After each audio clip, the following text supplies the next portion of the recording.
Have you been diagnosed with depression and struggle with sadness? Maybe you're scared of being criticized. Loss of interest, aches and pain. I'm always thinking something terrible. Ask your doctor about Effexor XR. Ask your doctor about Cymbalta. Talk to your doctor about So Zoloft. talk to your healthcare Get with professional. your doctor Talk to today. your doctor. Tell your doctor. Contact your doctor immediately. Talk with your doctor.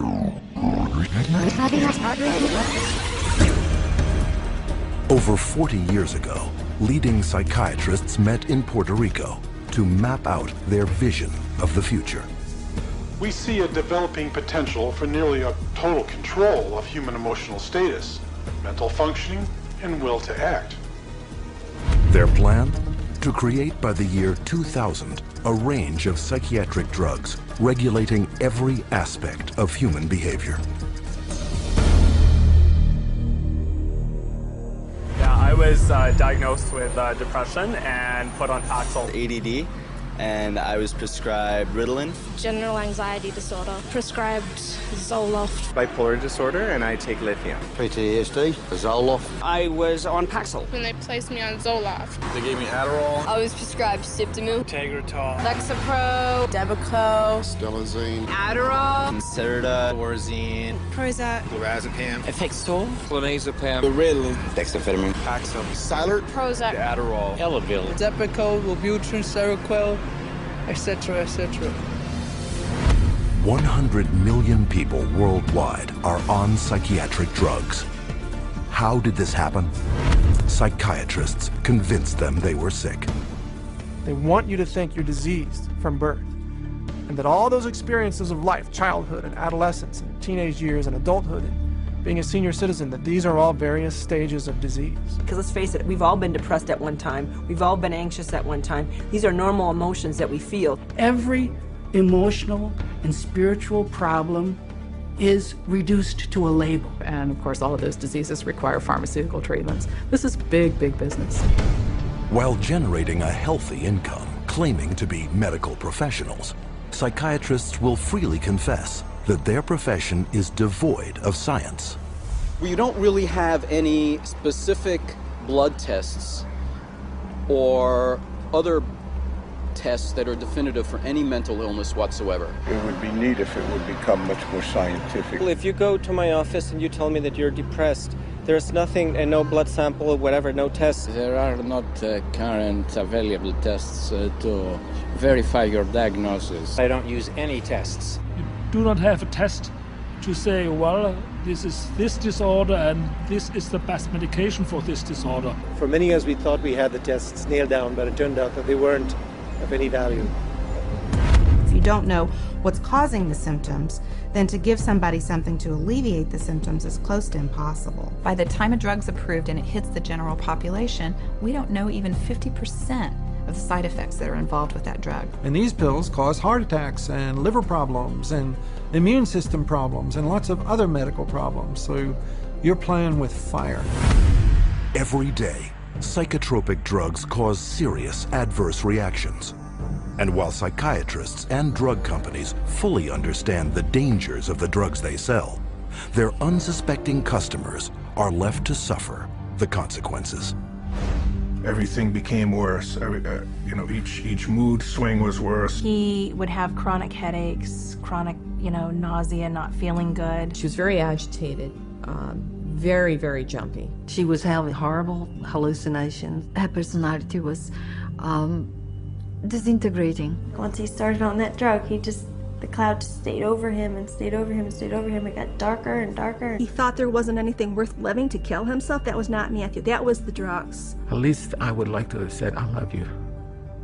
I didn't get a chance to do that. In addition to crippling scores of people daily, every month, psychiatric drugs kill an estimated 3,000. But the human devastation would never have gotten this high if psychiatrists hadn't worked hand in hand with drug companies to promote their drugs to doctors throughout the world. Today, 70% of all psychiatric drugs are prescribed by general physicians. And how was this accomplished? Marketing. It's about creating a good story that uses science, that convinces a physician to think about writing a prescription. This is not science. This is incredibly effective marketing. It has nothing to do with science. They use what I call statistical contortionism. Basically just skew the numbers, make everything look fantastic, you hide the bad numbers. They're learning every trick in the book. They're evolving into efficient marketing machines, and it's working. There's definitely an unholy alliance between psychiatry and pharmaceutical sales. That's a marriage made in heaven. They're like conjoined twins. They're joined at the wallet. And with 374 mental disorders filling psychiatry's diagnostic manual, and more on the way, business is booming. Pharmaceutical companies have expanded their roster of psychotropic drugs from 44 in 1966 to 174 today. The top 5 psychotropic drugs combined gross more money than the gross national product of each of over half the countries on Earth. Altogether, the psychiatric industry rakes in $1/3 of $1 trillion a year. How could this have happened? It's a tale of deception that may be difficult to believe, but fatal to ignore.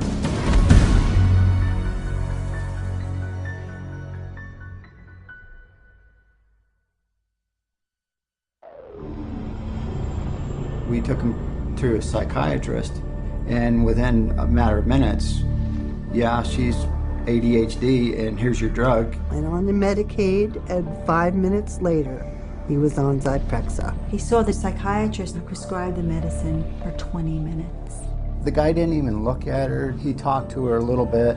Now, how can you tell if somebody's ADHD or not ADHD from just a few minutes talking to her? Next thing I know, I'm getting handed a handful of Xanax. That's how easy it is to get these drugs. Just so easy. It was just passed to me like candy. That simple.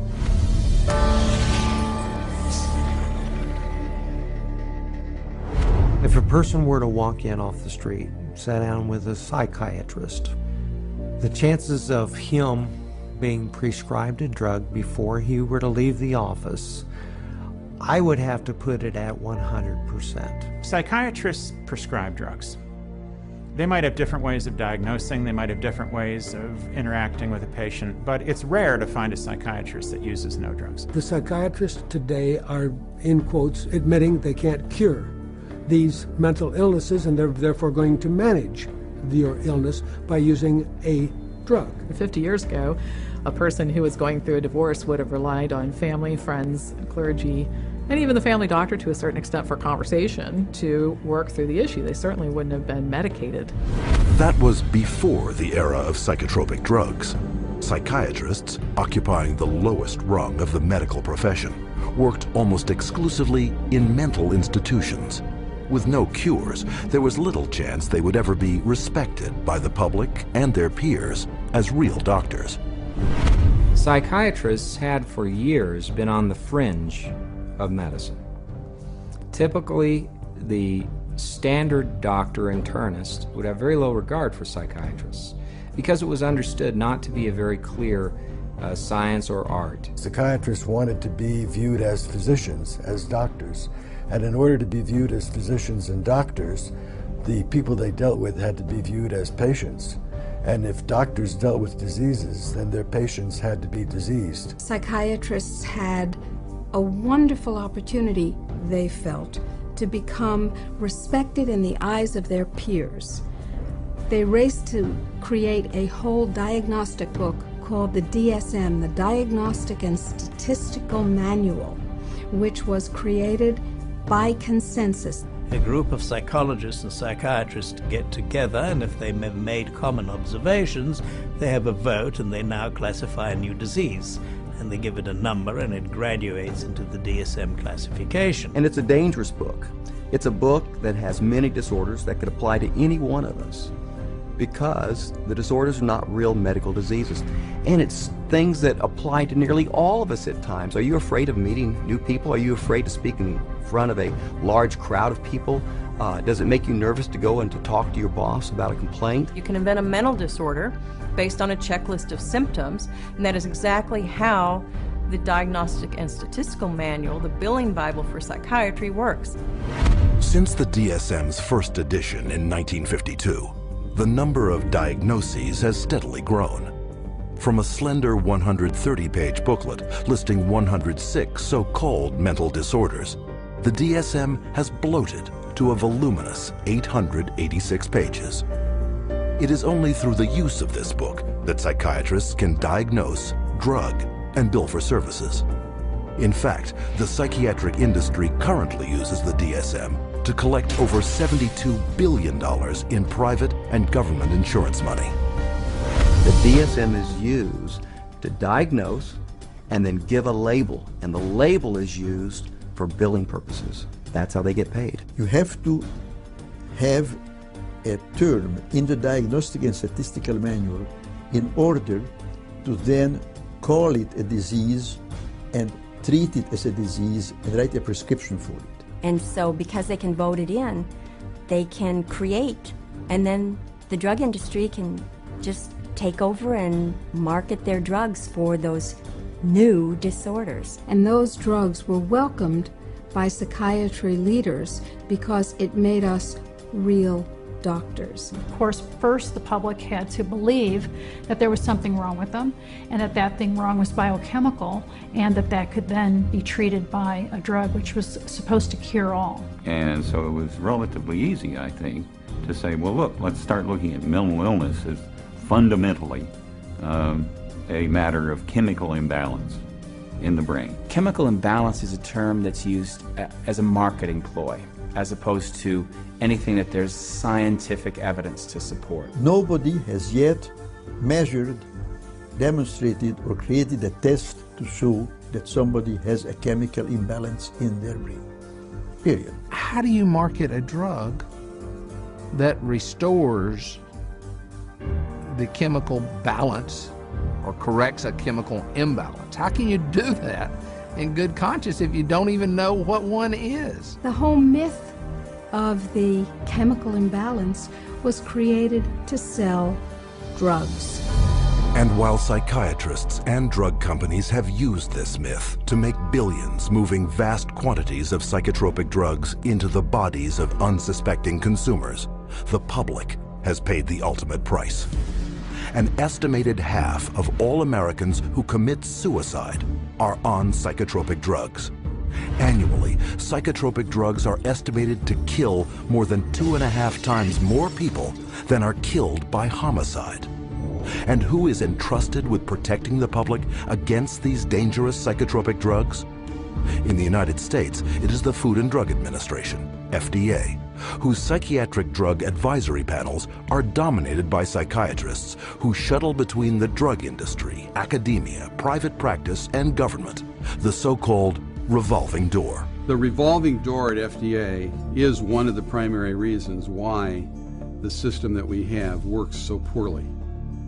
That revolving door is a direct result of the fact that a group of people with the same mindset are put into positions of being regulators and in the position of being formulators and sellers and marketers. The panels that are formed by the FDA to evaluate these drugs, the psychiatrists who are on those panels, almost all of them have conflicts of interest where they have directly or indirectly received funding from the very industry and the very parties within the industry whose drugs they are evaluating. So there's this tight little relationship between psychiatry, pharmaceutical industry, and FDA where they each mutually support each other, and yet the mental health of the population does not improve.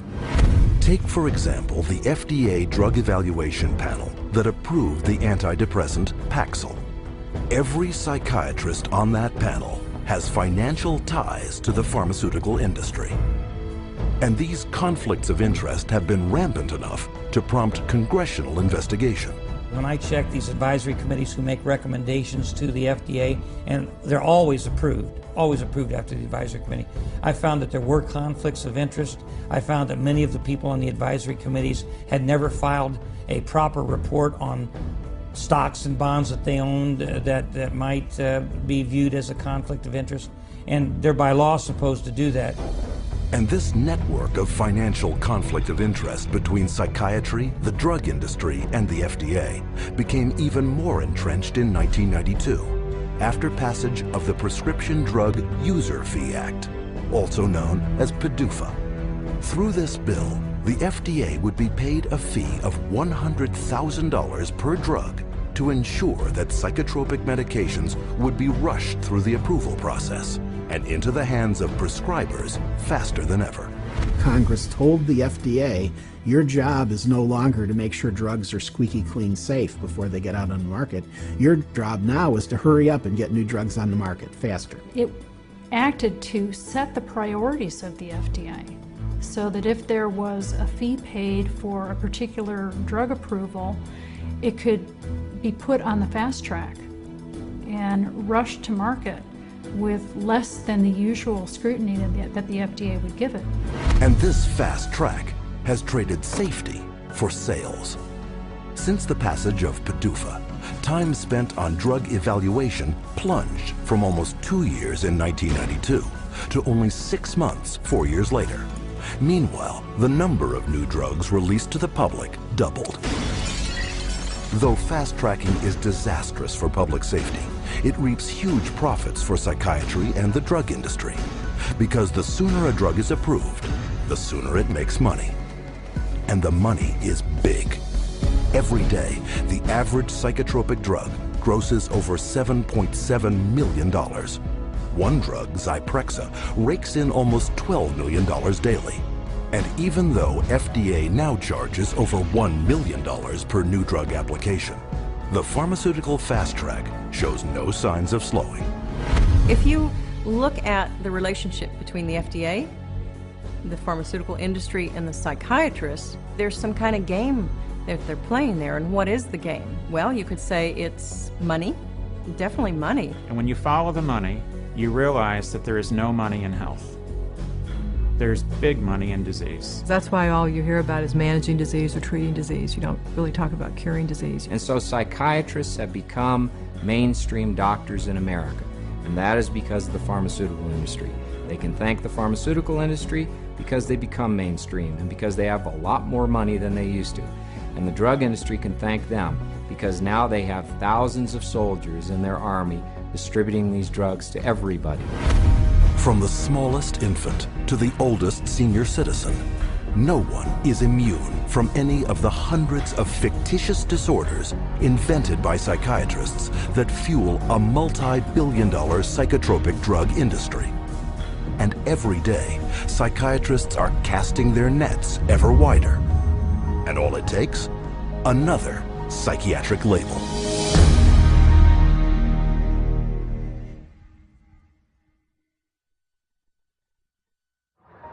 How many people do you know who have been diagnosed with a mental disorder? One. With a mental disorder? 2. I'm sure a couple. I know a few. About 3 or 4 personally. Probably 4.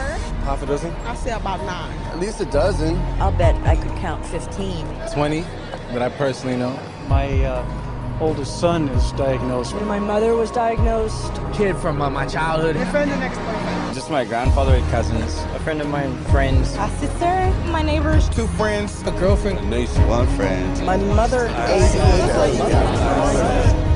all my friends, everybody I know.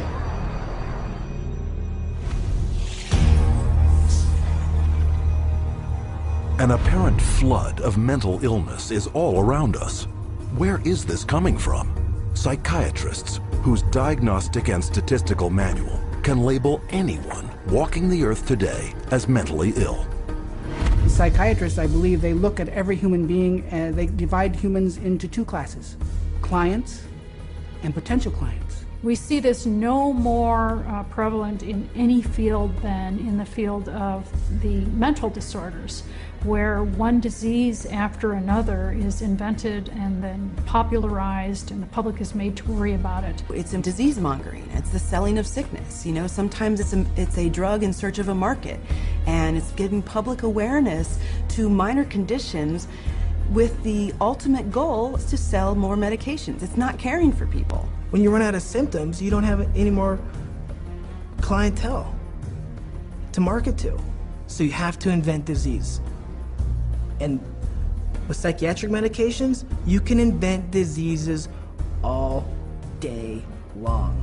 Look at human variation. Everyday things like shyness, sadness, or even situational depressions like grieving, postpartum depression. They all become studied, and prescriptions start to get written for these drugs. Before these drugs were introduced in the market, people who had these conditions would not have been given any drug at all. And so it is the branding of a disease, and it is the branding of a drug for the treatment of a disease that did not exist before the industry made the disease. Case in point, shyness, a common life situation, voted by psychiatrists into their diagnostic and statistical manual under the name social anxiety disorder. You know, people are nervous. Well, they come up with, say, social anxiety disorder. SAD, they'll call it SAD. And the connotation is that everybody ought to be happy, and that here's a drug that can make you happy. So that a common occurrence, which is every now and again everybody's sad, we ought to be treating with a drug. Well, then they'll get this PR firm to drum up business for this. They'll put out all these studies that find, you know, there's so many people afflicted with this SAD, you know, and they'll start putting it in magazines, they'll start putting it on TV, they'll start a patient advocacy group that say, you know, that we're all affected by this, and then they'll come out with Paxil works for this. So they go to the FDA and they said, well, we ran this study and this works for this new invented disorder. And that is SAD, social anxiety disorder. And millions of people suffer from it. And it's purely fictional. It's a normal human emotion that everybody experiences at certain times or another, but they make it into a disease. Paxil, once it got approved by the FDA as the first antidepressant to be used for social anxiety, it took off huge. And it just moved from number 3 in the market amongst its peer drugs to number 1 in the market. Social anxiety disorder is just one of many made-up psychiatric disorders fueling the boom in psychotropic drug prescription. Psychiatrists work to promote what the latest disease is going to be. These days, bipolar is getting that same type of promotion. Everybody's being educated about their bipolar illness, when in fact, we know having emotional ups and downs is distinctly human. Now bipolar is thrown around like water. You've got bipolar, I have bipolar. If I'm up today, I'm manic. If I go home tonight, I'm depressed because I'm tired. That shows I have bipolar disease. It's a lot of hokum. Have you ever worried with seeing all the increased media on it that you might have a mental disorder? Yes. And which one is that? I would say bipolar. You know, they talk about bipolar a lot. Bipolar, I've known a lot of bipolar. Two friends from both of them were like diagnosed with bipolar. My neighbor, she was bipolar. I was diagnosed with bipolar. My mother had bipolar. He was actually bipolar. Schizophrenic bipolar. Bipolar and obsessive compulsive. Bipolar and ADHD. Bipolar disorder. Bipolar, yeah. Bipolar situation. Bipolar. Bipolar. Bipolar. Bipolar. Bipolar. There are 3 personality disorders, and then the most recent is bipolar. And that's just been in the past year. Spearheading the popularizing of bipolar disorder, especially in children, is psychiatrist Dr. Joseph Biederman, a paid speaker, advisor, and researcher for 25 different drug companies. In 1996, the drug companies funneled all this money to this Dr. Biederman. He's well known. He's the one that came up and said that there's bipolar disorder in little kids. This was unheard of. There was no bipolar disorder in any kids. He came up with the study and published the articles out all over the world, and other doctors followed his lead that bipolar is in little kids. Due to the constant promotion by Dr. Biederman and his colleagues, there has been a 4,000% increase of the diagnosis of bipolar in children since 1994, while the number of antipsychotics prescribed to them has leaped 5-fold to an estimated 2.5 million prescriptions. In 2008, Dr. Biederman was exposed by a Senate investigation for failing to report $1.6 million in personal income from pharmaceutical companies. But the damage had been done.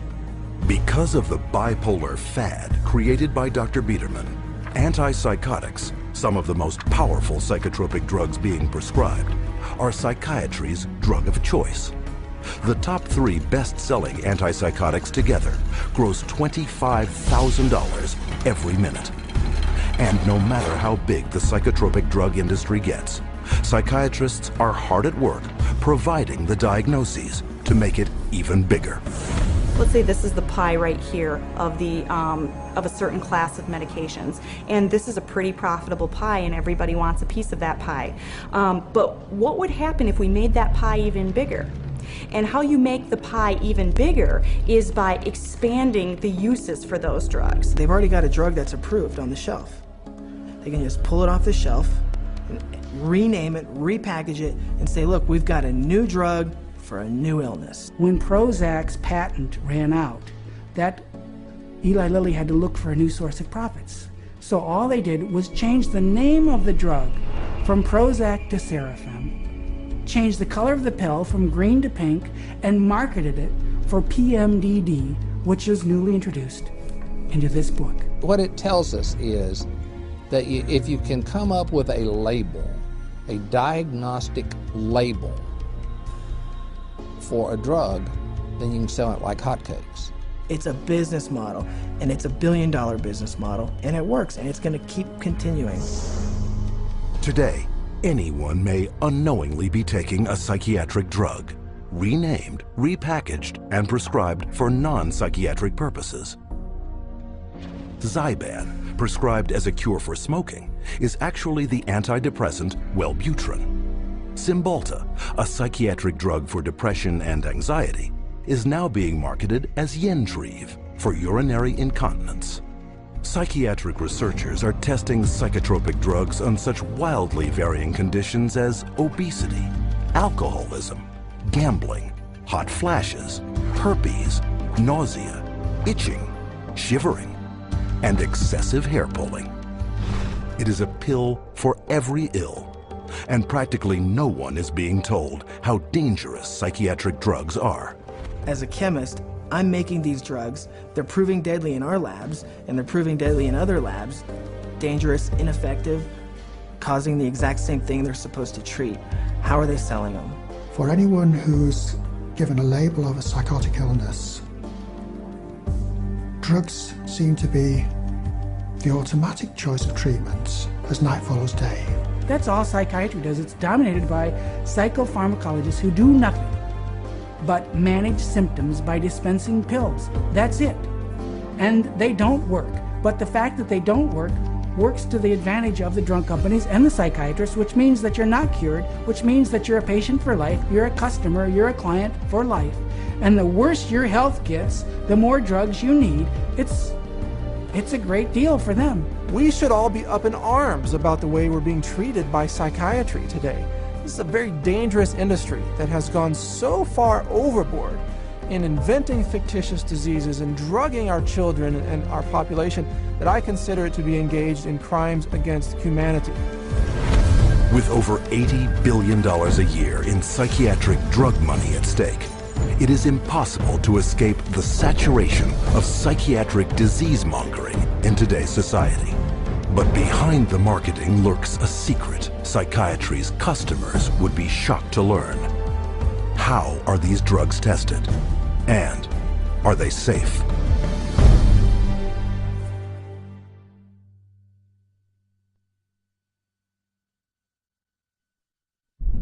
No one knows precisely how these psychiatric medications act. We don't know if I give you a medication if it is going to work or not. There's not a great deal of scientific support for using them. I myself, I try to pick a drug whose side effects might be useful. You have to choose what is the best option. We don't have sure methods. There are no rules. Everything it's an art, really. Often it's trial and error. It's a kind of a trial and error. It's trial and error. Some degree of trial and error, I guess. A blind man's bluff or something like that. You never know if it's the right drug. It's a much more complex subject. There's always going to be huge surprises, and that's what makes it so difficult. The best psychiatrists in the world will mess up all the time.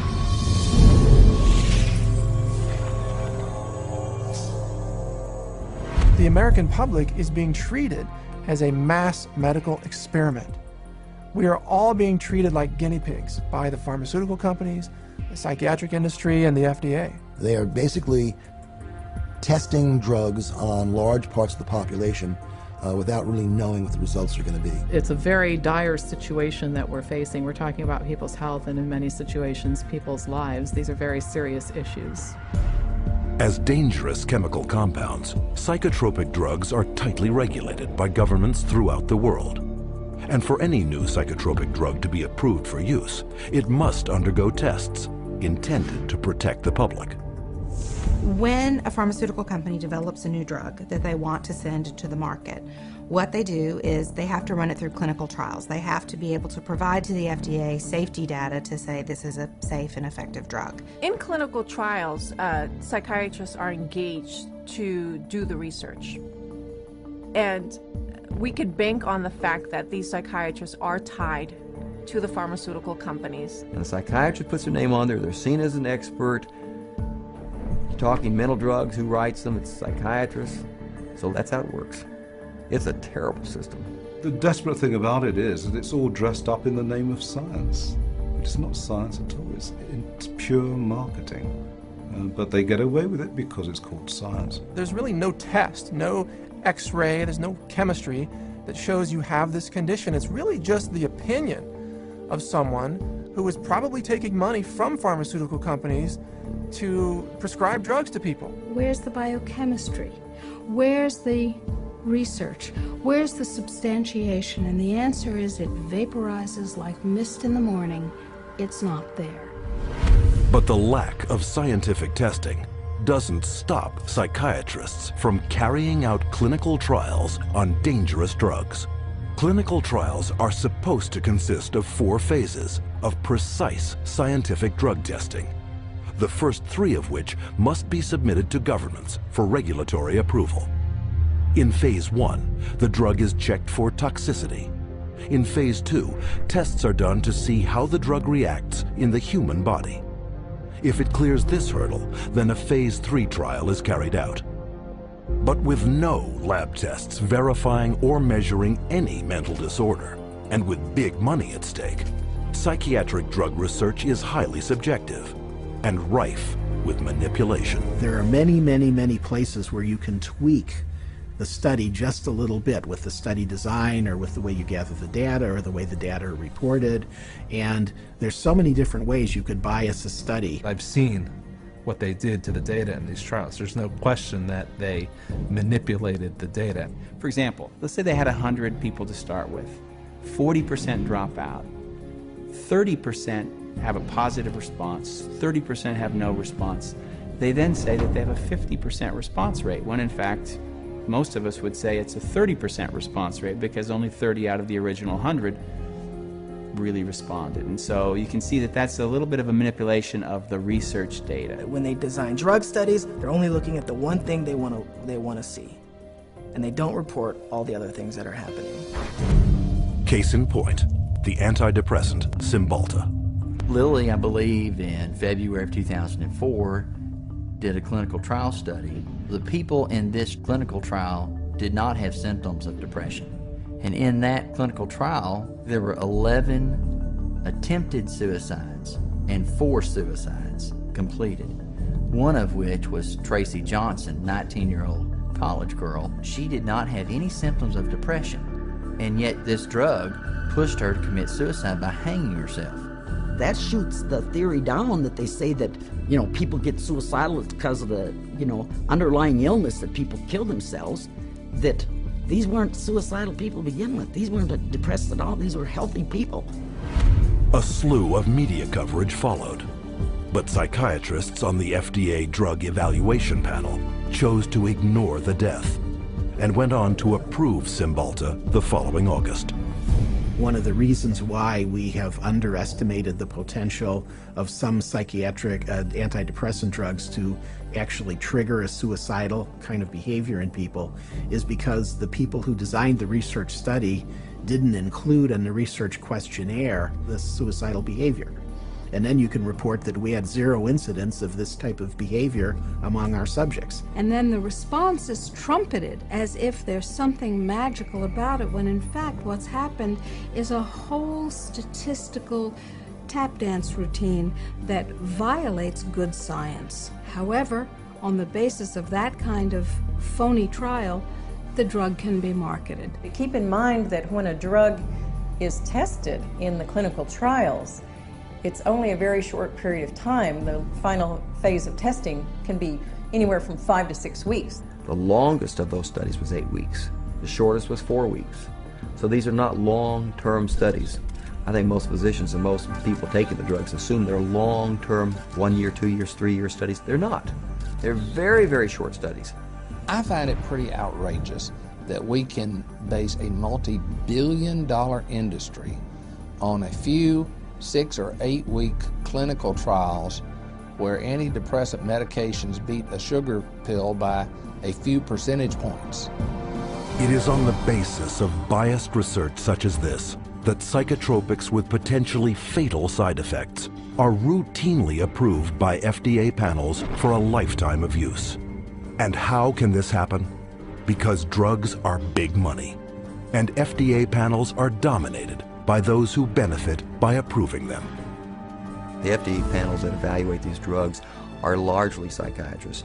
All of a sudden you discover there are 20 different pharmaceutical companies paying them, either grants or honorary or some other way. They're getting paid by the pharmaceutical industry. If you have a psychiatrist who works at the FDA, he could also be being paid by industry.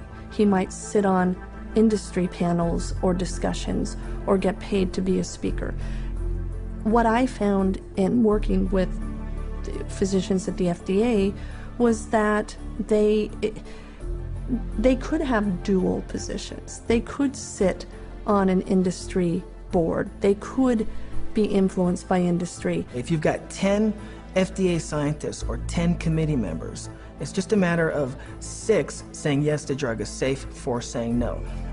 And in almost every single case, those 6 saying that the drug is safe and effective always have pharmaceutical ties. They're getting paid, they're getting funded somehow or another. Have you been diagnosed with depression and struggle with sadness, trouble sleeping, anxiety, or low energy? Ask your doctor about Effexor XR. With Phase 3 approval a foregone conclusion, the marketing blitz begins. But while psychiatrists have already begun promoting and prescribing these drugs throughout the world, there's one more phase yet to be carried out. Phase 4. What Phase 4 clinical trials are is when they've actually gotten the drug approved and then they get it into the general population, so that we finally find out what it does when it hits ethnic populations, women, children. Then we see who dies, who has seizures, who has deformed children, who has epilepsy, who has diseases downstream, whose heart stops. The public is the clinical trial. That's where we find out the problems with these drugs. This is an experimental stage, and it's so much so that one consumer protection group has advised patients that they refuse a prescription for any drug that hasn't already been on the market for 7 years. So if you're taking a drug that's only been out for a year or 2 or 3, you are a guinea pig. And the experimentation doesn't end here. Additional psychiatric drug trials take advantage of the invented disorders in psychiatry's Diagnostic and Statistical Manual to rake in even more profits by targeting the most innocent of all. If they test their drugs on children, then they get a 6-month extension on their exclusivity period or patent period.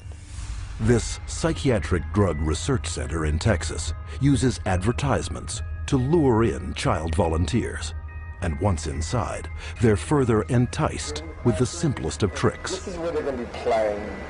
We have Game Boys, we have Xbox, we have 5 TVs. They come in here and they help themselves to crackers, cookies, free candy, free crackers. Everything is paid for. You don't pay for anything. But these perks are just bait to coax children into ingesting powerful psychiatric drugs known to cause suicide and violence in their own age group. These are drugs that would cost maybe several $100s a month in a pharmacy. They actually are getting them free in research. We love children, and we just love children because they're our future. By conducting those tests on children, they get a financial incentive that's worth over $1 billion. Those are the facts. You make of them what you will. With this kind of money at stake, psychotropic drug experimentation on children is rampant, with 323 studies either completed or in the works, including a 2003 trial that tested children on an antidepressant treating premenstrual dysphoric disorder. Those drugs, which are barely more effective than placebos, often have huge side effects, which are dangerous and even deadly to people. Families don't know the risk. If they actually were aware of the risk and believed it, no one would take that risk. The psychiatrist would never, she didn't say one word to me about what was going to be the effects of the drugs. No side effects listed, no, well, let's sit down, we have to talk about this. At that point in time, he said, well, this doesn't have that type of reaction on any children, you know, that it's very safe. If he had told me then what I know now about it, I never would have taken it. She said, oh, Beth must have been on Paxil. That's the only way she would kill herself. And I said, well, what is this? How do people know this? I didn't know anybody would know something like that. And we went on the internet, and all of a sudden you find out this it's not uncommon. But it's not uncommon for people to become psychotic on these drugs. We're entitled to know the truth before we give a mind-altering drug to our children, our wife, our mother, our father, ourselves. We don't really know what they're doing. That's what scares me. It's all made-up theory. There are no facts about what these drugs really do.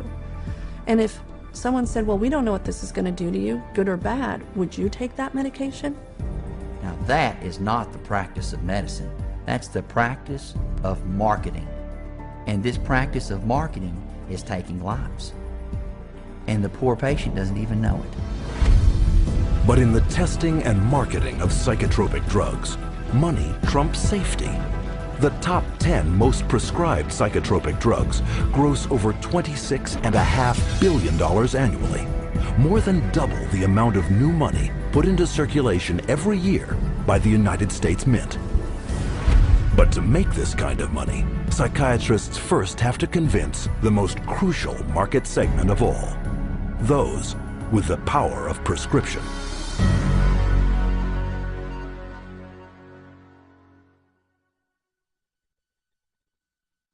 The psychiatrists specifically, they're just kind of working as sales agents for the pharmaceutical companies. There's nothing like another doctor touting the benefits of your drug to drive market share. They're an extended part of the marketing arm of these companies. Medications play a primary role. We give drugs. Medication is a must. There's a lot of new medications. There are medications available for treating GAD. Medications to use for PTSD. Antipsychotic medications. Atypical antipsychotics. Benzodiazepines. Stimulants. Antidepressant medications. MAOIs. Amphetamines. Anticonvulsant medications. Once the medications have been balanced out, then we move on to a combination of 3 medicines. There's no absolute limit that is set for the number of medications. There are so many choices. apparently we're willing to try almost anything.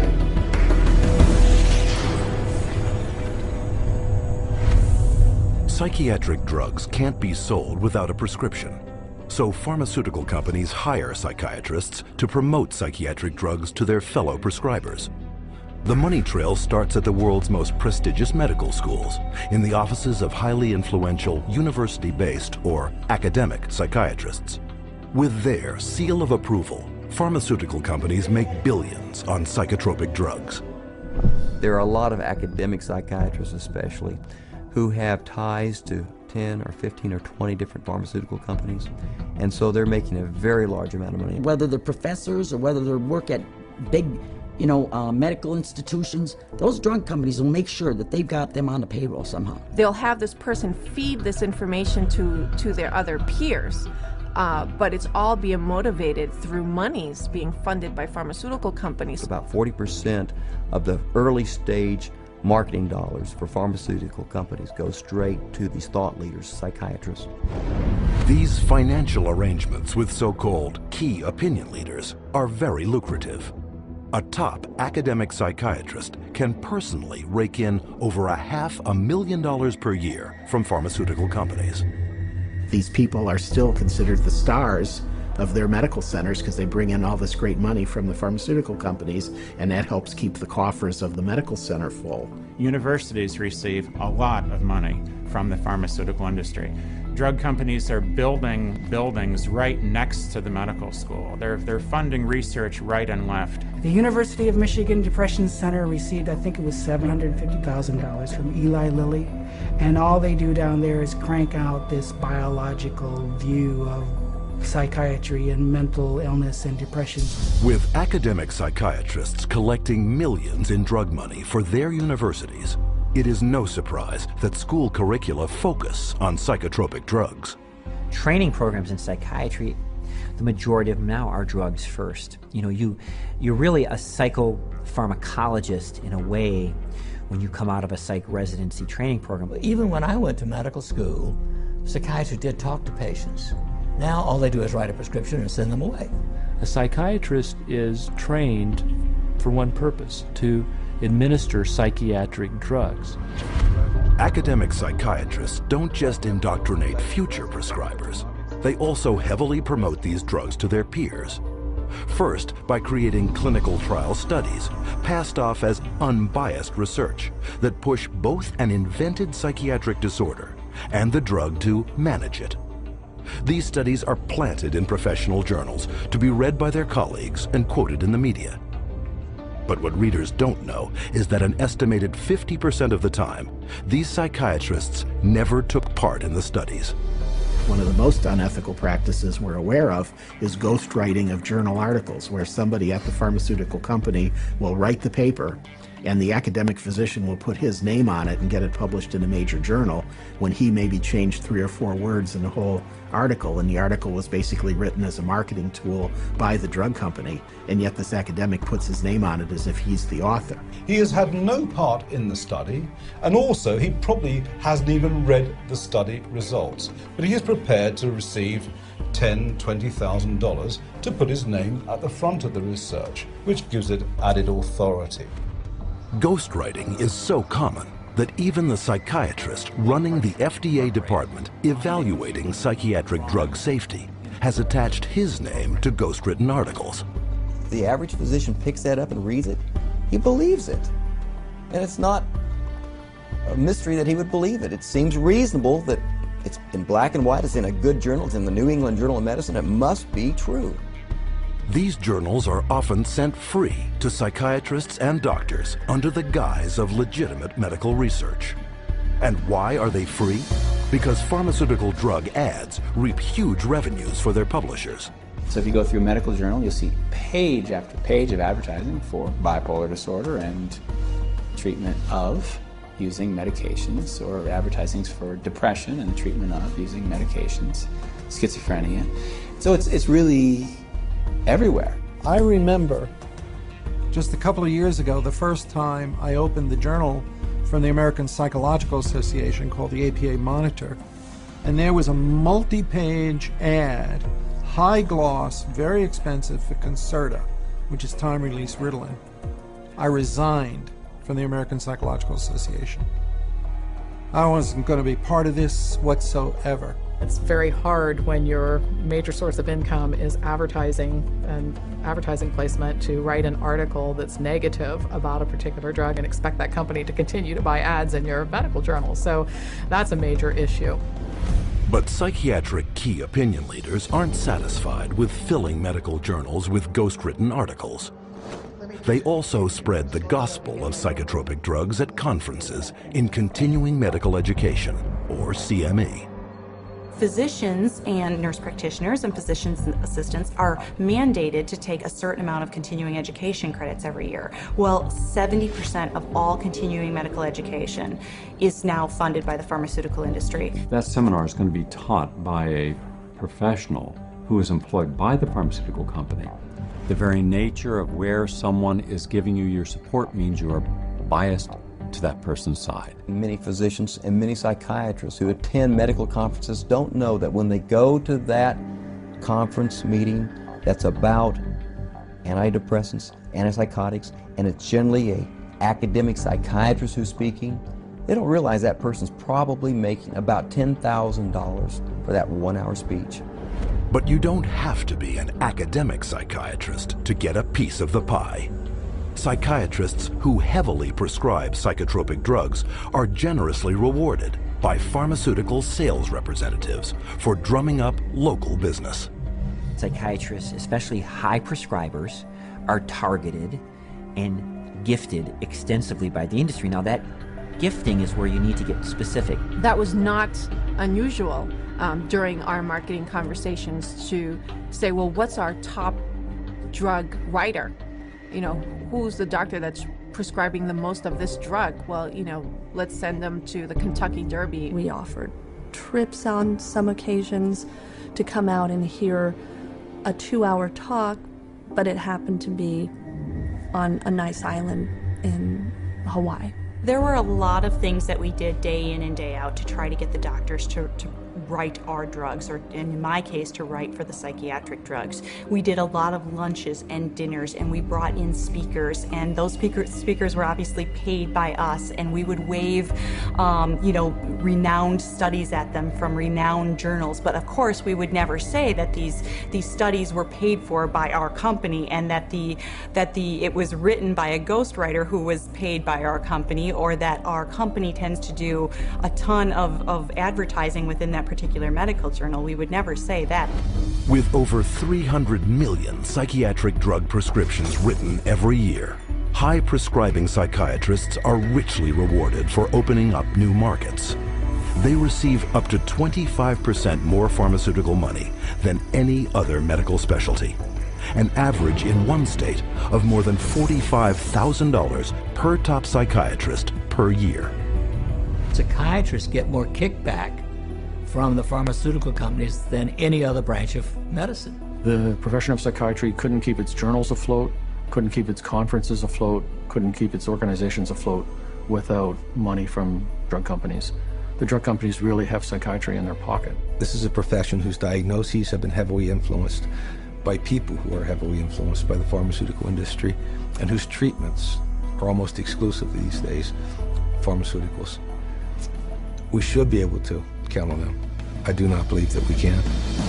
Due to the ceaseless promotion by psychiatrists, psychotropic drug prescription has permeated not just psychiatry, but the entire medical profession. But this promotional campaign has a second prong that lines the pockets of psychiatrists more than any other.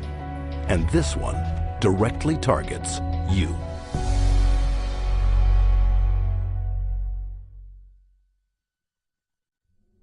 Abilify helps control symptoms of bipolar mania. Ask your doctor about Effexor XR. Paxil, the most prescribed medication of its kind. Prozac Weekly is here. Zoloft, a prescription. Serafen. PMDD.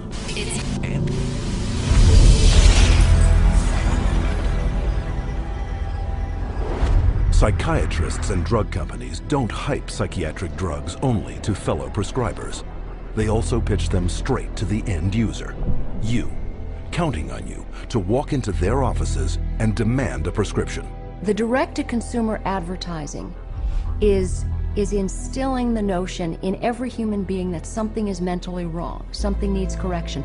That drives people to see a psychiatrist to help to mitigate this by dispensing the medication, by dispensing a drug that they have had pushed on them on countless television ads, countless magazine ads, and countless print ads that say, hey, there's something wrong with you, go get help for it.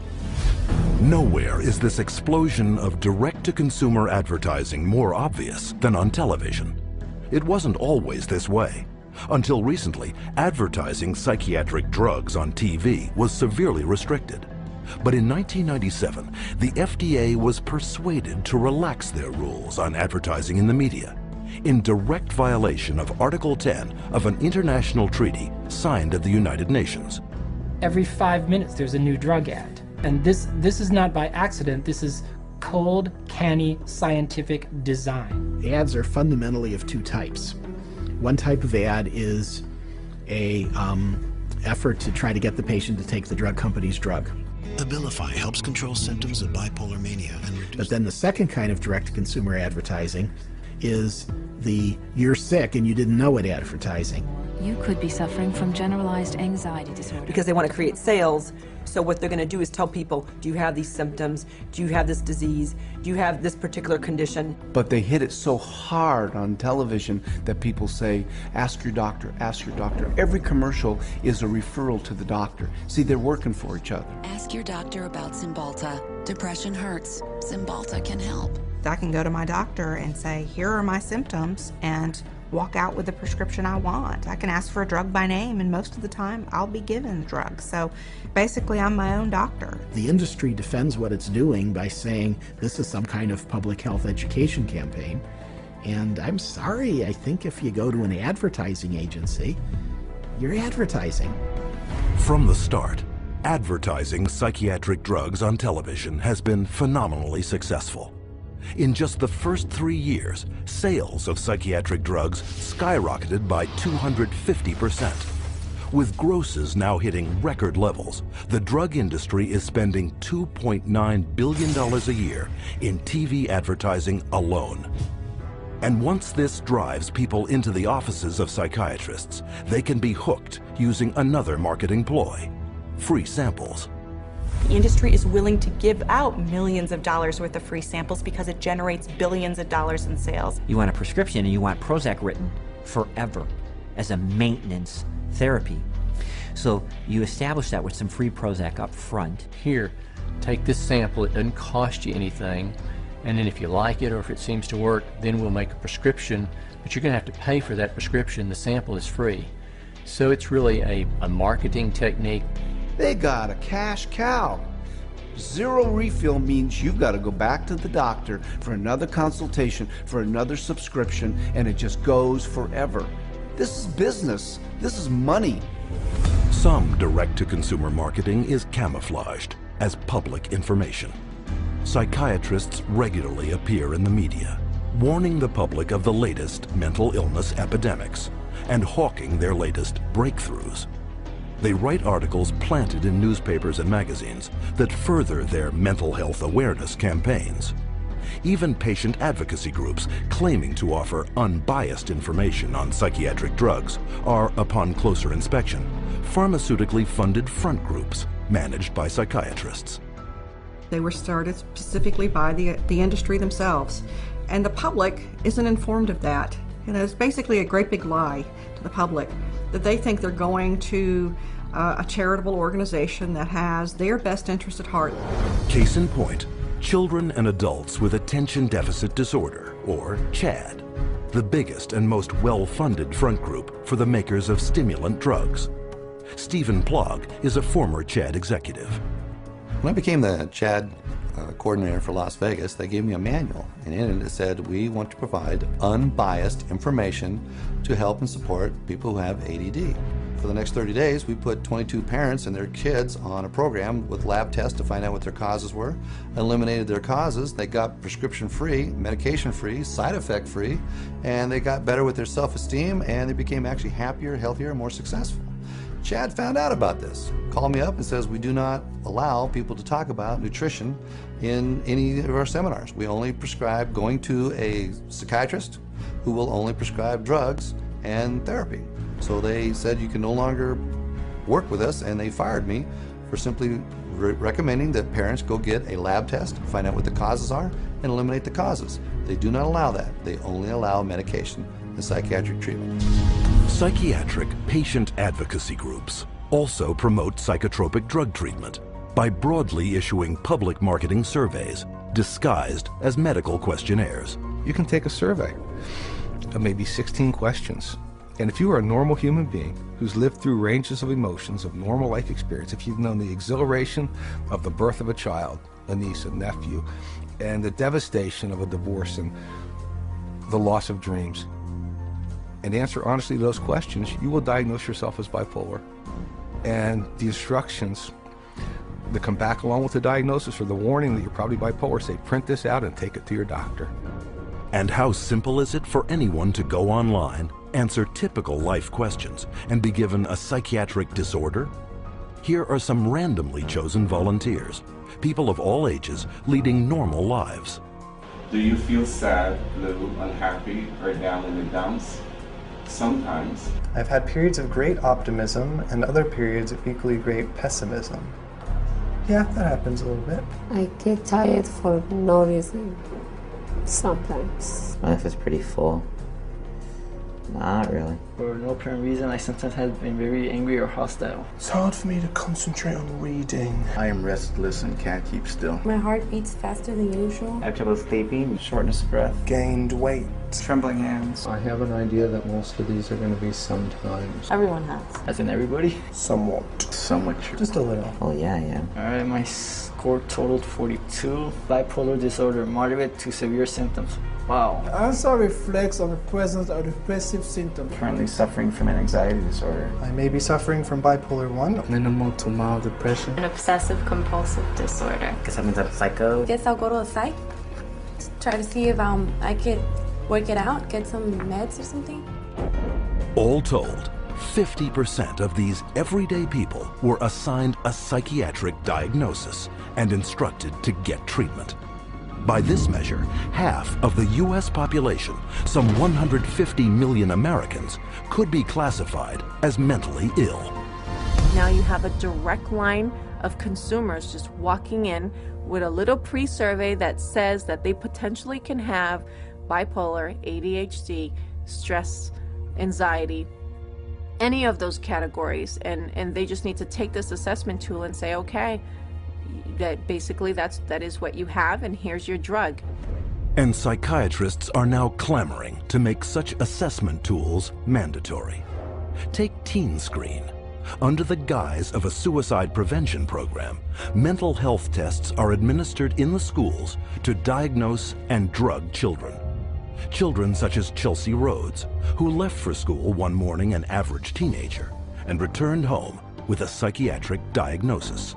The Rhodes family in Indiana, their young girl went to school one day, and all of a sudden they told her they were taking her into her room, and they move her into her room and give her the 10-minute teen screen test. And shortly after taking the test, she's pulled aside in the hallway and she's told she has two problems, basically, two mental problems. One, obsessive compulsive disorder, and social anxiety disorder. Her parents were stunned, dumbfounded. They didn't know that Teen Screen was going to screen their child. They had not been asked permission. People at school had told her that she was mentally ill with these two conditions based off of a computer test that took her 10 minutes to answer. One of the questions was worded if Chelsea went out a lot. She answered no. We'd ask her why she answered that way. She said, because Mom, you and Dad don't allow us to go out on school nights. I have to be home to do my homework and take care of our household chores. The other question was, do you ever feel nervous or anxious when you're in front of a group of your friends or peers? Chelsea answered yes. She explained to us that because when she has to stand up in front of a group of people and give a book report in one of her classes, she's very nervous. You know, I'm 43 years old and I'm nervous in front of every one of you today, but that doesn't make me mentally ill. I absolutely believe that the survey for Teen Screen was intentionally structured to flag as many children as possible as having a possible mental health problem. And who created Teen Screen and wrote its survey? Dr. David Schaffer, a psychiatrist with extensive ties to the pharmaceutical industry. Schaffer's questionnaire is anything but scientific. In a study he himself conducted, Schaffer admitted that 84% of all students were falsely flagged as suicidal. But what was not admitted is how traumatic the consequences can be. Alea Gleason was only 11 years old when she took a screening test at her middle school in Texas. It was 7th grade, and they had all the girls go into the cafeteria because they said that a lot of girls have depression, so they was working on some depression screen. Next thing I know, there's those middle schools tell my husband now that CPS is there at the school taking Alea because she's suicidal. I'm like, suicide? I'm not trying to kill myself. I love myself. I've always loved myself. So I don't know if she was eating at the school or they already taken her away. When they took Alea, my girls and I, we didn't sleep for about a good 3 days. For the first 3 days, because my house was empty without her. And they was making me sign papers talking about if you don't take these medicines, you can't see your parents. So they was telling me, you know, if you take your medicine, you can see your parents. My daughter was on 22 different types of medication that this one psychiatrist gave her. They drugged me up so bad that they said they had to drag me. And I used to wonder how I got to my room. When I saw for myself what they were giving her and how much and how often, I just thought, they're gonna kill this child. And the parents were helpless. Then after a while, that's when I was just like, I'm not about to take no more medicine until I call my parents. And then that's when they was like, okay, well, we're gonna give it to you anyways. They restrained me and shot me up. I was in 4 points. They laid me out on my stomach with my feet like this and tied me up. One day, they must have put her in about 12 restraints in one day. They said I was restrained about 70 or 80 times. After a couple of months, they was like, you know, your parents don't want to see you. They don't want to talk to you or anything. So I was really hurt. We tried everything. Nobody know. We didn't know what hospital. We didn't even know where they taking her. After 2 weeks, you're supposed to hear, or you're supposed to be able to see your child. They didn't give me that. I didn't see Alea till 6 months later. But I was a good child. I didn't deserve for that. And it messed up a lot of things. To this day, I still wish that I could just go back and be like, man, you know what, I'm not even gonna take the test. I would always tell every parent I see, and they was asking me, don't do the team screening, because it will mess up your family. Psychiatric screening programs such as these are fast on the rise. Teen Screen alone is currently screening hundreds of thousands of school children in over 500 American schools in 43 states. Has nothing to do with helping kids, has nothing to do with mental health, has nothing to do with medicine. It has everything to do with the pushing of drugs. So it presents itself as being a wonderful, altruistic program, whereas in fact, I believe its cold-blooded and cold-hearted intent is to recruit more children into the very subjective diagnoses of mental illness and to treat those kids with medication. But the psychiatric drug push doesn't end in the classroom. Legislation has been put in place to screen all citizens for mental illness, including geriatric patients, war veterans, and pregnant mothers, all to be paid for by you. Psychiatrists benefit from both ends, from the pharmaceutical end for being paid to write the prescription, and then from the patient for being there to receive the prescription. It's an industry that cannot allow the human condition to go unmedicated, and I think this is where the problem begins. If everybody considers themselves to be sick in some way or more than one way, and that the only control, the only hope for their happiness is to be on pills for the rest of their lives, that's the goal. The pharmaceuticals and the psychiatric community are in a cleanup, and that's what it's all about. It has nothing to do with helping our kids or, you know, their mental health. It's all about money. Today, drug companies spend over $5.3 billion a year marketing prescription drugs, almost 9 times more than a decade earlier. The result? Worldwide sales of psychotropic drugs have soared to $80 billion. And all while psychiatrists willfully ignore the vast human tragedy they are creating.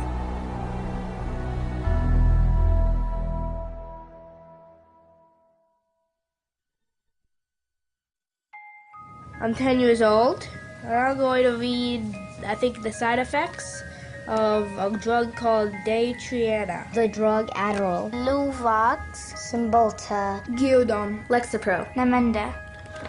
I have a question. Where do I find the side effects? How do I read it if it's so small? Just a bunch of letters squished together. I can't read this. This is the side effects of the drug. Side effects. Stroke. Gastra. What the heck? Speech disorder. Eye disorders. Vision blurred. Dry mouth. Nervous. Tremor. Dizziness, delirium, and coma. Tardive dyskinesia. They experience worsening of their depression. Aggressive reaction. Paranoid reaction. Psychosis. Serious cardiovascular events. Other serious heart problems. Heart failure. What? Suicide. suicidal thoughts, suicidal thinking and behavior, increases the risk of suicide, an increased risk of death, sudden death. These guys must be kidding. Wow. This is a guess. Seeing this on a warning label, does anybody have any clue what they're putting their kids into? This isn't good.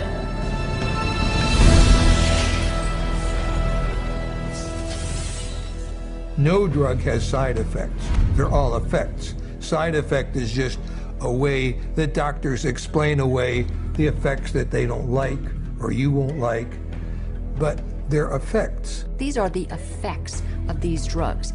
They're not just what might happen to you, they're what happen more often than not. We name them side effects because they're an unintended consequence. The antidepressant drugs not only don't make you happy, they have all kinds of negative effects on the system as a whole. These drugs are absorbed and distributed throughout your entire body, so they have side effects through all of your tissues and organs, including your liver and your kidneys and your nervous system. They destroy the brain, the neural net. They literally kill brain cells and cause all kinds of brain disorders. That's why we have they're not side effects, they're direct effects. But while psychiatrists continually downplay the multitude of severe health risks to the public, candidly, they had no problem admitting them to our cameras. I think I tell them the main side effects. I don't tell them every side effect because there are so many possible side effects. I would say the majority of patients experience some side effects. People get side effects to every medication you try. They all have side effects. All kinds of side effects. Lots of side effects. Physical feelings of sickness. Headaches, insomnia. They can't sleep. They can't eat. Drowsiness. Sedation is very frequent. Restlessness. Appetite stimulation. Neurologic side effects. Tremor or muscle spasms. Stiffness. Weight gain. Obesity. Weight gain and stuff like that. Decreased performance of sexual functioning. Sexual side effects can happen. Sexual dysfunction, etc. I've never had anybody die or anything, but I've had people faint and stuff, and it's really sort of unpredictable. You name it, and it can be a side effect. And why can't psychiatrists predict what adverse reactions you will get? Because not one of them knows how their drugs work. At least with street drugs, people know that they're dangerous, that they should be off of them. With pharmaceuticals, people are told they're safe to take every day. But far from being safe, psychotropic drugs are increasingly being exposed as chemical toxins with the power to kill. Some of the side effects that have become of concern lately are suicide, increased risk of suicide, increased risk of homicide. These aren't people that were horribly depressed when they were given a drug. These are people who are given a drug for social anxiety or difficulty sleeping or mild depression and then become suicidal. And so when they become suicidal and they kill themselves, what the doctor does is go back and say, oh, well, it's because they were depressed. The label itself, the disorder, is what is blamed for the side effects, when in reality, it's the drug that is causing the side effect. It is the drug that is the problem. Drugs such as the antidepressant prescribed to Woody Witzak, who took it not for any mental complaint, but to help him sleep. My husband and I, Tim, his nickname Woody, we were married just 2 months shy of 10 years, so we've had a long life together. And Woody was a guy who was healthy. He was a big runner. He's never had a history of depression or any other so-called mental illness. He was given Zoloft for insomnia. I find Woody one night completely sweat through his shirt in fetal position, kept going, Kim, you gotta help me, I don't know what's happening to me. It's like my head's outside my body looking in. Kim, help me, help me. We did breathing, listened to music, prayed, anything to calm him down from this head outside his body feeling. And a week later, he was found dead hanging. A guy who loved life. Psychiatrists claim their drugs save lives, but according to their own studies, psychotropic drugs double the risk of suicide, with one increasing the risk by a factor of almost 7. As a pharmacist who has been studying the problem for the past 7 years, I do see a glaring connection between the high use of these psychoactive substances and the rise of violence. If people knew that the mechanism was not known of these drugs, that they could cause, if there's a real chance for them to get a homicidal tendency or even suicide, if you take the drug, there's a chance you may want to kill yourself. And I could repeat probably a dozen other examples of significant self-inflicted harm or significant violence to others in patients who had never had that experience in their adult life. Patients such as Wyoming grandfather Donald Schell. Donald Schell was a man in his 60s, a gentleman, a family man, a funny man.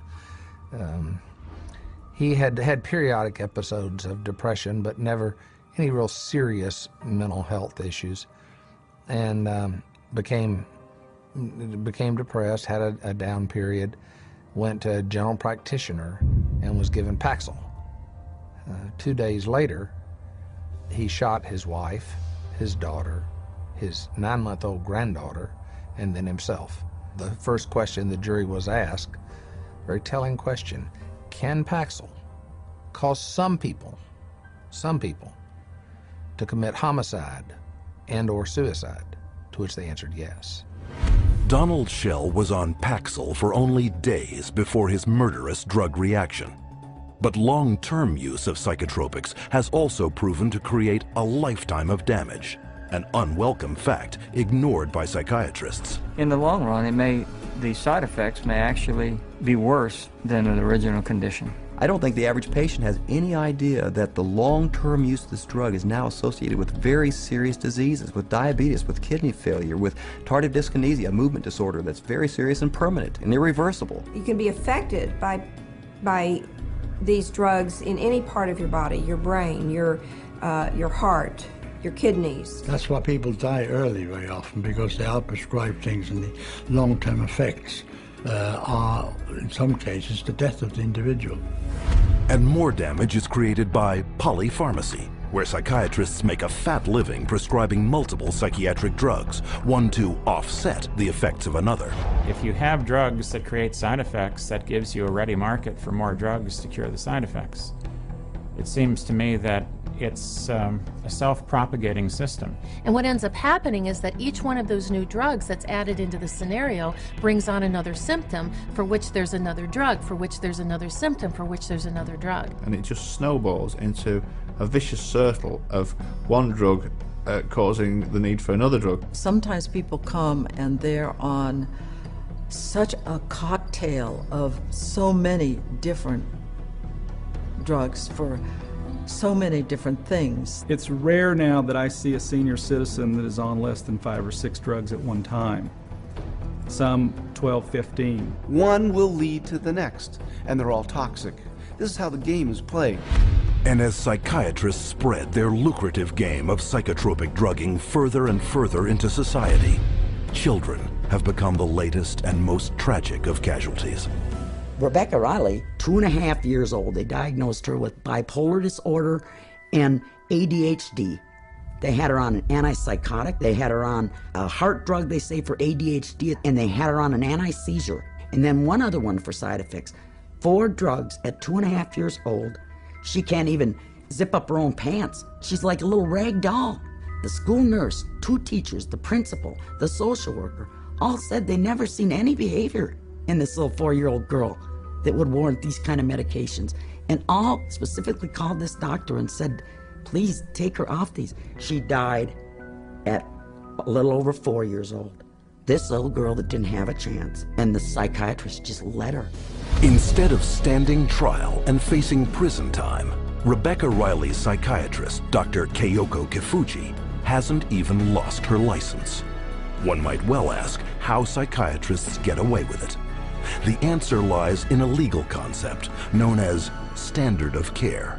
The standard of care is based on what do other doctors do? What would a reasonable physician do in this situation? And the reality is that what most physicians do is prescribe medications. As long as they've done their paperwork properly and documented that this child had the symptoms that led them to this conclusion, they appear to be completely protected from any kind of a lawsuit as a result. The standard of care is what allows doctors to seriously injure or even kill a patient with total impunity. So the standard of care now has been implemented to where you can get away with, if you're a medical doctor, psychiatrist, you can get away with murder.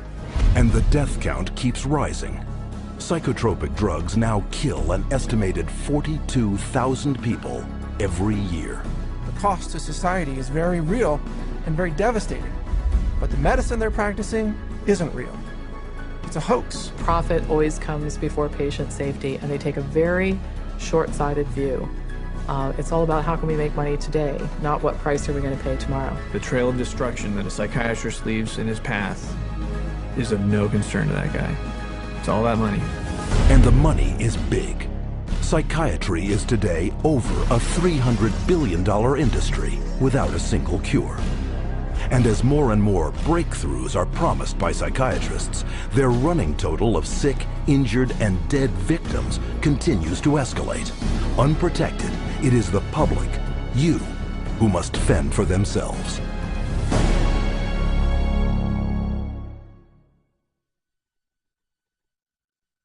My wife and I are blessed. We have 7 children, and we love them all. They're all our favorites. Each child we have is our favorites. And Beth was extremely special. She was kind, generous. She had like a really sweet and caring personality. She had this beautiful smile, like an inviting. She could make friends with basically any stranger on the street and get a smile or a laugh out of them. Beth was having a hard time sleeping for maybe 4, 5, or 6 weeks. And so we said, Beth, you should go to the doctor and get something to help you sleep. He said, okay, well, I'll try to give you something to lessen your anxiety, and it should help you sleep. Within 5 minutes, a 5-minute visit, he prescribed her Paxil. When I first saw Beth right after she went on the Paxil, she was different. Like, I felt like she was drugged. And by the 2nd or 3rd day, she's like, I don't know, I just don't feel right. You know, I feel strange in my skin. But after about 3 or 4 days, I remember that Beth was, at times, very different, like sullen, keeping to herself. My mom and her were having dinner, and she said she didn't have any real emotion. Like, she kind of felt emotionally numb. She was like a different person. Like, she just seemed like she was under the influence of something. She didn't seem like herself. She seemed like she was tripping out. I talked to her on the phone, and she told me she didn't want to be there. And I was like, why don't you want to be there? She's like, I just don't feel like myself. I just feel like crazy. I just don't feel right. I truly believe that she was hallucinating maybe and going in and out of this psychotic state at this point. It seemed like she was melting down, like emotionally. She was becoming worse every day. I said, are you suicidal? I actually asked her. And she laughed at me. And she said, no, I would never do that. And I'm thinking in my mind, I'm just going to lay down next to her and I'll rub her head and I'll talk to her and we'll try to figure out what we're going to do because something's not right here. And my son Matthew was right behind me going upstairs. And when I got to the top of the stairs, I saw her hanging in the hallway.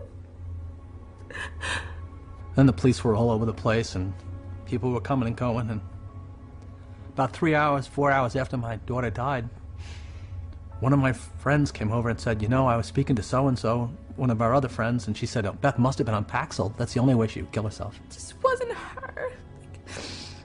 There was nothing in her that would have done that. She was the most non-violent, like gentle. It's a violent way to die. It had to be the drug. There was no other answer. If we knew what we knew now, Beth would be here with us today.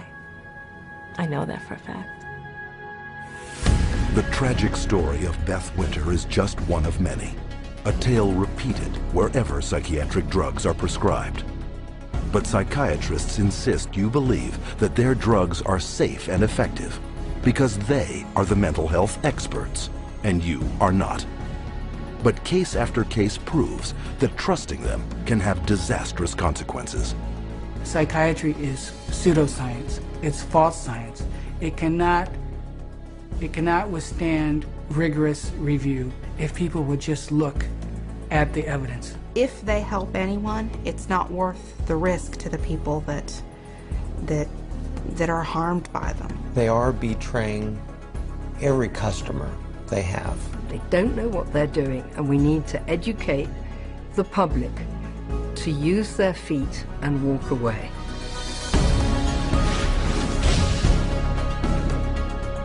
And how can the public become more educated? By exercising a central medical right, little known to the patient, but very familiar to psychiatrists. We want to be able to present the patient with alternatives. And one of the central ideas in ethics is informed consent. The components of informed consent are letting the person know, first of all, what the diagnosis is and what it's based on, so that they can say, this is why we need to treat you. And secondly, what the treatment is. Every patient in the healthcare system has a right to informed consent. That is, they have a right to be told the risks and benefits of the treatment, the risks and benefits of alternative treatments, and the risks and benefits of no treatment at all. Patients should be totally informed, fully informed about every medication that the psychiatrist offers to them to take or says they should take. And studies confirm that very little full and accurate information about psychiatric drugs is getting through to the public.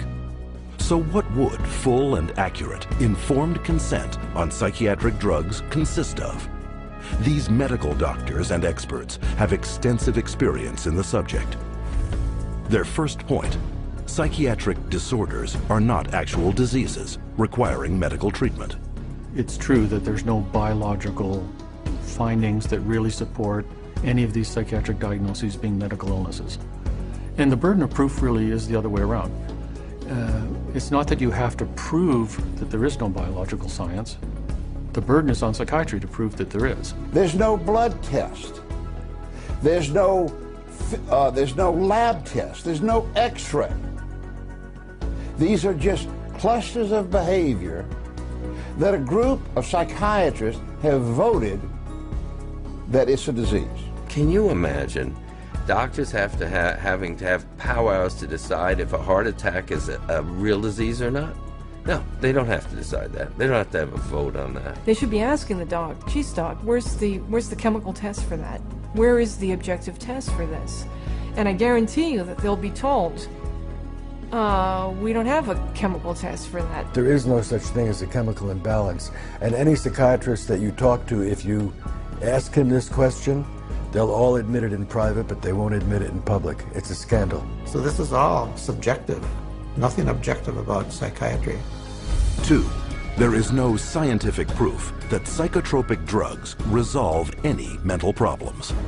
Since there is no measurement for these psychiatric diagnoses, because they're really just subjective, for the same reason there really can't be a measurement for the effects of the drug. In terms of medication, the evidence that's claimed is the medications are highly effective and not very toxic.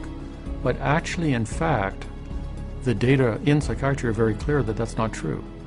What is true is that the medications are barely, if at all, more effective than placebo. You're selling drugs to people under false premises, under a disease that's been invented. So how do you measure efficacy among a disease that doesn't even exist? 3, psychotropic drugs mask symptoms and come with severe short and long-term side effects. Whatever problem you're being treated for, whether it's depression, real or otherwise, or cardiovascular disease, medicating away the symptoms is not solving the problem. The patent medication gives the appearance of having helped because in the short term, it usually doesn't show the bad effects that are going to happen in the long term. So it's very deceptive. The longer the patient's on the medication, the worse the prognosis is. None of these medications hit precise targets. You begin accumulating all kinds of collateral damage. In other words, other organs in the body are actually harmed. So for the first time, we're seeing kids in grade school or middle school who have type 2 diabetes and who have the beginning stages of cardiovascular disease. So you see Parkinson's disease, you see tardive dyskinesias, you see other movement disorders. Is it true that we're now seeing a lot of deaths from psychiatric drugs? Absolutely yes. 4, psychotropic drugs can cause dependency and addiction. One of the hallmarks of informed consent with psychiatric meds is you have to discuss the potential for addiction. The vast majority of psychiatric drugs create psychological and physical dependency. Most patients that I've seen that were on these drugs have difficulty getting off of them. It's rare for somebody to just be able to stop it without a problem. 5. Most mental problems are caused by an underlying physical illness. Many physical conditions can cause mental problems or what pose as psychiatric symptoms, but the psychiatrist, in the records I've reviewed, psychiatrist does not do an in-depth study of what could be causing the problem. And if the doctor isn't taking the time to find the cause of those symptoms, then unfortunately those symptoms may continue and there may be a serious underlying medical disorder that's being overlooked. The question is it better to treat depression with a drug, or is it better to treat depression by trying to figure out what caused the depression and working it out with the patient? Dehydration can make you exhibit symptoms of depression. Sleeplessness can make you exhibit symptoms of depression. Eating a terrible diet, hypoglycemia, being sedentary, all of these things are biological reasons for having symptoms of depression. I have in my practice children who are misdiagnosed as having ADD, ADHD, who really have Lyme disease. 70% of all what are classified as mental illnesses actually have a physical cause, a physical problem causing that. 6. No matter how severe the emotional or psychological distress, there are many effective options that do not involve psychotropic drugs. Once you've proven that there is no problem in the body and that there is no malfunction in the brain, then you have to begin to address these other levels of the self. And I think that's what psychiatry has completely stopped doing. There are very few conditions that cannot be treated by other methods than the use of drugs. Any forces that impinge on medicine that make us think that the drug approach is the only approach is undermining good patient care. And because most non-drug options are rarely told to patients, true informed consent is almost never given. When you get into informed consent, it's almost a responsibility of the patient to make an inquiry about the hazards of the drug and not rely on what the psychiatrist or physician tells them. We can't go in and abdicate our responsibility as consumers simply because somebody has an MD after their name or someone is a psychiatrist and we think they know more than we do. The best way to protect yourself is to educate yourself, is to ask questions not only of your doctor, but to do your own research. Don't be ignorant, be informed. Get information from as many places as you can. That's how you'll be an intelligent, skeptical consumer, and that's how you will protect the safety of yourself, your children, and your entire family from this industry of death known as modern psychiatry. And as modern psychiatry has permeated our world over the last 50 years, so too has psychotropic drugging. But there is a way to expose this medical abuse by reporting all complaints and adverse psychiatric drug reactions to your National Drug Regulatory Agency. MedWatch is the federal reporting program in the United States. MedWatch is a voluntary reporting system, a passive reporting system where doctors, patients, healthcare providers, pharmacists, anybody really can make a report saying that they think that what they experienced or what their patient experienced was an adverse drug effect. And this is what we call post-marketing surveillance. And this begins to get a look at what the side effects of long-term or chronic use of these drugs really is. The FDA admits that probably only 1% of all the adverse drug effects are actually reported by patients or physicians.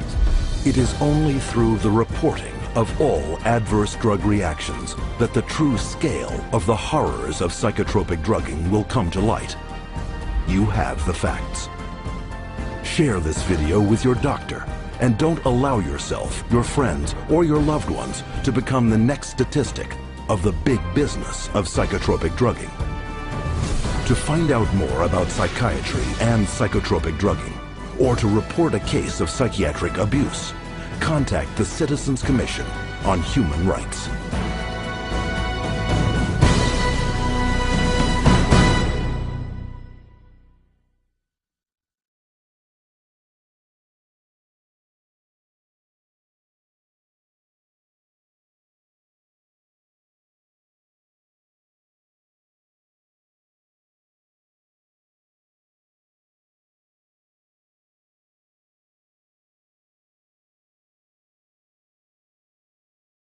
in 1966 to 174 today. The top 5 psychotropic drugs combined gross more money than the gross national product of each of over half the countries on Earth. Altogether, the psychiatric industry rakes in $1/3 of $1 trillion a year. How could this have happened? It's a tale of deception that may be difficult to believe, but fatal to ignore.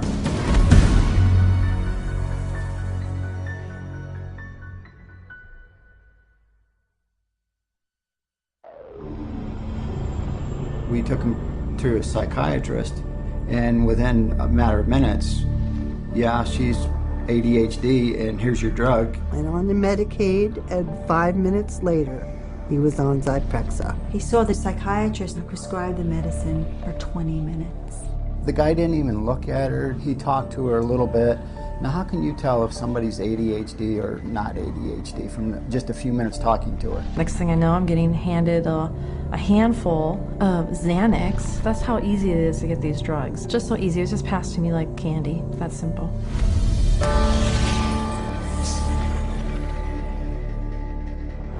If a person were to walk in off the street, sit down with a psychiatrist, the chances of him being prescribed a drug before he were to leave the office, I would have to put it at 100%. Psychiatrists prescribe drugs.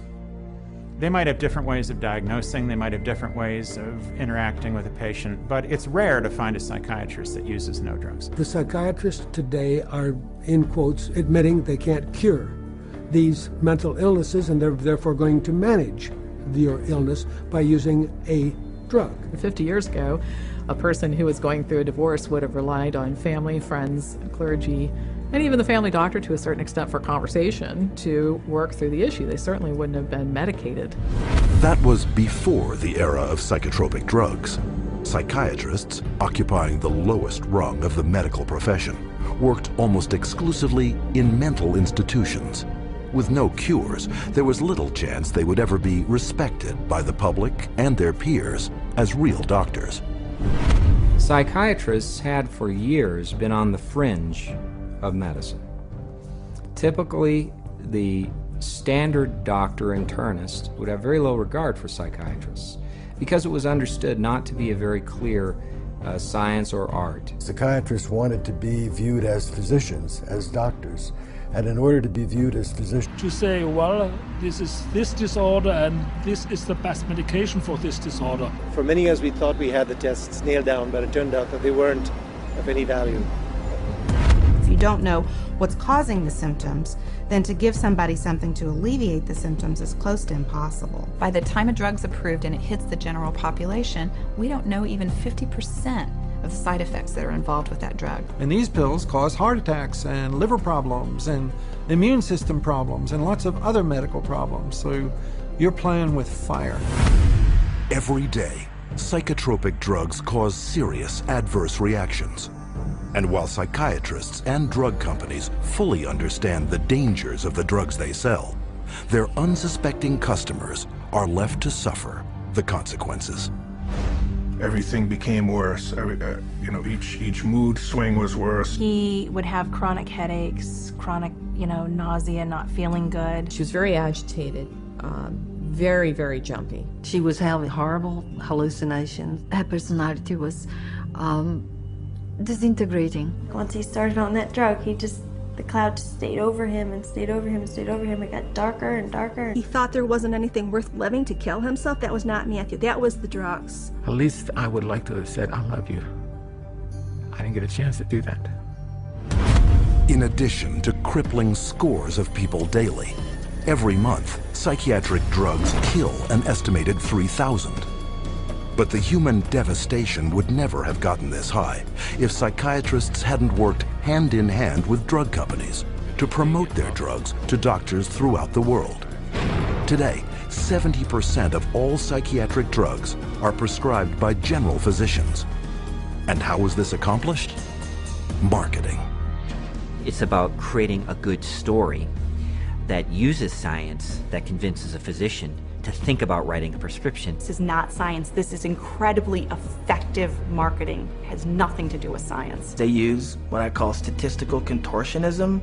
Basically just skew the numbers, make everything look fantastic, you hide the bad numbers. They're learning every trick in the book. They're evolving into efficient marketing machines, and it's working. There's definitely an unholy alliance between psychiatry and pharmaceutical sales. That's a marriage made in heaven. They're like conjoined twins. They're joined at the wallet. And with 374 mental disorders filling psychiatry's diagnostic manual, and more on the way, business is booming. Pharmaceutical companies have expanded their roster of psychotropic drugs from 44. Fundamentally, a matter of chemical imbalance in the brain. Chemical imbalance is a term that's used as a marketing ploy, as opposed to anything that there's scientific evidence to support. Nobody has yet measured, demonstrated, or created a test to show that somebody has a chemical imbalance in their brain. Period. How do you market a drug that restores the chemical balance or corrects a chemical imbalance? How can you do that in good conscience if you don't even know what one is? The whole myth of the chemical imbalance was created to sell drugs. And while psychiatrists and drug companies have used this myth to make billions moving vast quantities of psychotropic drugs into the bodies of unsuspecting consumers, the public has paid the ultimate price. An estimated half of all Americans who commit suicide are on psychotropic drugs. Annually, psychotropic drugs are estimated to kill more than 2.5 times more people than are killed by homicide. And who is entrusted with protecting the public against these dangerous psychotropic drugs?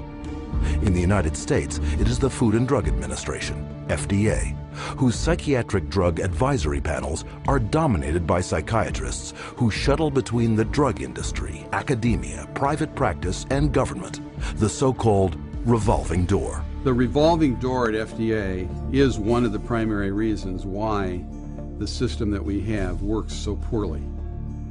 That revolving door is a direct result of the fact that a group of people with the same mindset are put into positions of being regulators and in the position of being formulators and sellers and marketers. The panels that are formed by the FDA to evaluate these drugs, the psychiatrists who are on those panels, almost all of them have conflicts of interest where they have directly or indirectly received funding from the very industry and the very parties within the industry whose drugs they are evaluating. So there's this tight little relationship between psychiatry, pharmaceutical industry, and FDA where they each mutually support each other, and yet the mental health of the population does not improve.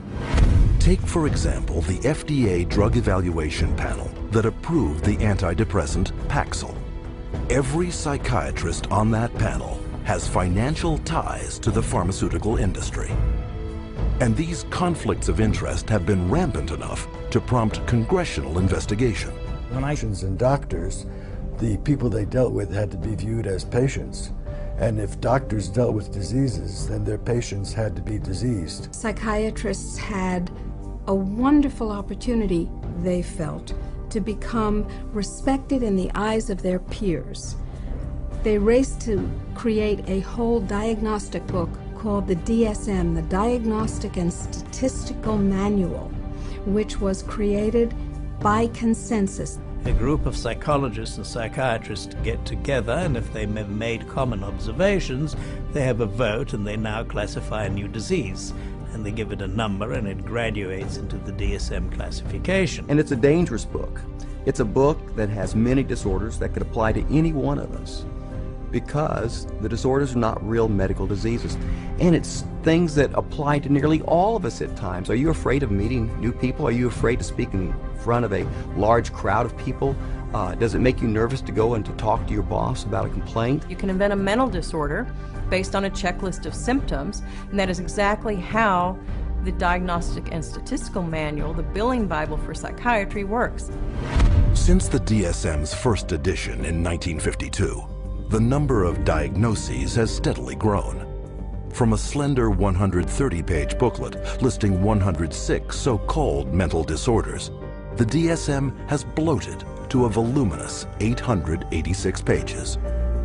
It is only through the use of this book that psychiatrists can diagnose, drug, and bill for services. In fact, the psychiatric industry currently uses the DSM to collect over $72 billion in private and government insurance money. The DSM is used to diagnose and then give a label, and the label is used for billing purposes. That's how they get paid. You have to have a term in the Diagnostic and Statistical Manual in order to then call it a disease and treat it as a disease and write a prescription for it. And so because they can vote it in, they can create, and then the drug industry can just take over and market their drugs for those new disorders. And those drugs were welcomed by psychiatry leaders because it made us real doctors. Of course, first the public had to believe that there was something wrong with them, and that that thing wrong was biochemical, and that that could then be treated by a drug which was supposed to cure all. And so it was relatively easy, I think, to say, well, look, let's start looking at mental illness as fun. Have you been diagnosed with depression and struggle with sadness? Maybe you're scared of being criticized. Loss of interest, aches and pain. Always thinking something terrible. Ask your doctor about Effexor XR. Ask your doctor about Cymbalta. Talk to your doctor about Zoloft. So talk to your healthcare professional. Get with your doctor today. Your doctor. Tell your doctor. Contact your doctor immediately. Talk with your doctor.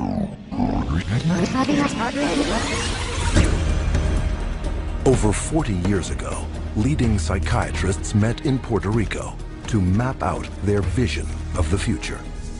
We see a developing potential for nearly a total control of human emotional status, mental functioning, and will to act. Their plan? To create by the year 2000 a range of psychiatric drugs regulating every aspect of human behavior.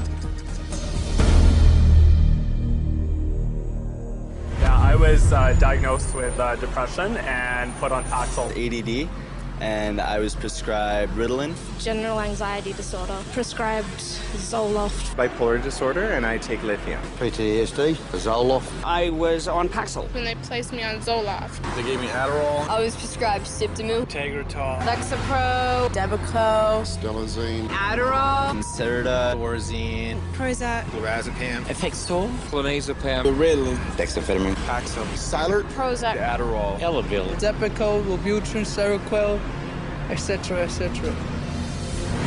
100 million people worldwide are on psychiatric drugs. How did this happen? Psychiatrists convinced them they were sick.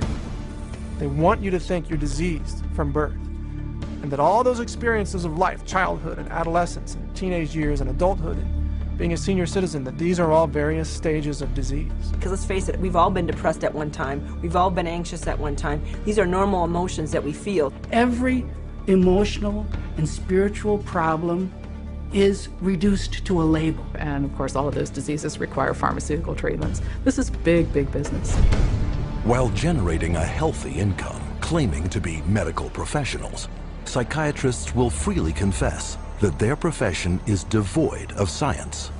We don't really have any specific blood tests or other tests that are definitive for any mental illness whatsoever. It would be neat if it would become much more scientific. If you go to my office and you tell me that you're depressed, there's nothing, and no blood sample or whatever, no tests. There are not current available tests to verify your diagnosis. I don't use any tests. You do not have a test